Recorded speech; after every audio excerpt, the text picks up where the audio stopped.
नमस्कार दोस्तों, स्वागत है आपका। आज बात करेंगे चीड़ा चिड़े की कथा के बारे में। कहा जाता है कि कार्तिक मास स्नान के बाद जो मनुष्य चीड़ा चिड़े की इस कथा को नहीं सुनता उसे कार्तिक मास नहाने का पुण्य प्राप्त नहीं। कार्तिक मास की पूर्णिमा के अगले दिन चीड़ा चिड़ी की इस कथा को सुनना बहुत जरूरी है। यदि आप कार्तिक मास स्नान का पूर्ण फल प्राप्त करना चाहते हैं तो इस कथा को जरूर सुने। कार्तिक मास की पूर्णिमा से अगले दिन अर्थात मंगसर की एकम के दिन सुबह जल्दी उठे, स्नान करें और अपने नित्य कर्म करें। इसके बाद खिचड़ी बनाएं। उस खिचड़ी का भोग आप पहले भगवान को लगाएं। अपने नित्य कर्म करने के बाद पंडित जी को खिचड़ी दक्षिणा सहित देवें और उसके बाद खुद खिचड़ी का भोग ग्रहण करें। अगर आप कार्तिक मास की पूर्णिमा के अगले दिन चीड़ा चिड़े की इस कथा को सुनते हैं तभी आपको कार्तिक माह के स्नान का फल प्राप्त होता है। लाइक शेयर सब्सक्राइब जरूर कीजिएगा। कमेंट बॉक्स में जय विष्णु जी जरूर लिखें। बेल आइकन को प्रेस कीजिएगा ताकि आने वाले वीडियो का नोटिफिकेशन आपको सबसे पहले मिले। तो अब बात करते हैं चीड़ा चिड़िया की इस कथा के बारे में। एक बार की बात है, 4 चिड़िया थी। वह चारों ही कार्तिक का स्नान करती थी।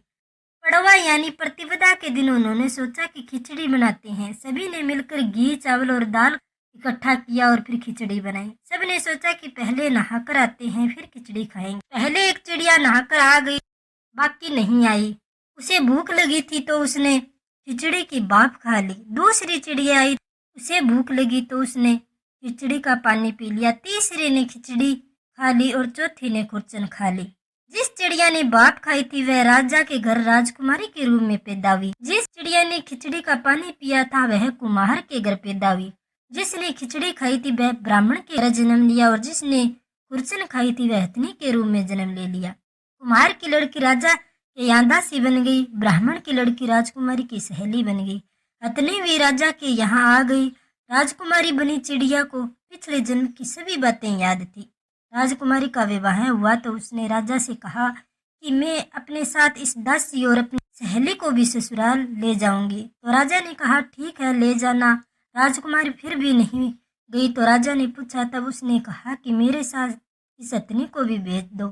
लेकिन हथनी जाने को उठी नहीं। राजकुमारी उसके कान में पिछले जन्म की सारी बातें कह देती है, जिसे सुनकर हथनी अब उठ जाती है। राजा यह सब देख रहा था और उसने तलवार निकालकर राजकुमारी से कहा कि सच बताओ तुम कौन हो, नहीं तो मैं तेरा सिर काट दूंगा।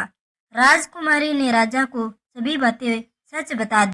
पिछले जन्म की सभी बातें सुनकर पिछले जन्म की सारी बातें सुनकर राजा बोला कि यदि कार्तिक स्नान का इतना महत्व है तो हम भी जोड़े से कार्तिक नहाकर दान पुण्य करेंगे। वीडियो अच्छी लगी तो लाइक शेयर सब्सक्राइब जरूर करें। कमेंट जय विष्णुदेव जरूर लिखें। बेल आइकन को प्रेस कीजिएगा ताकि आने वाले वीडियो का नोटिफिकेशन आपको सबसे पहले मिले। धन्यवाद।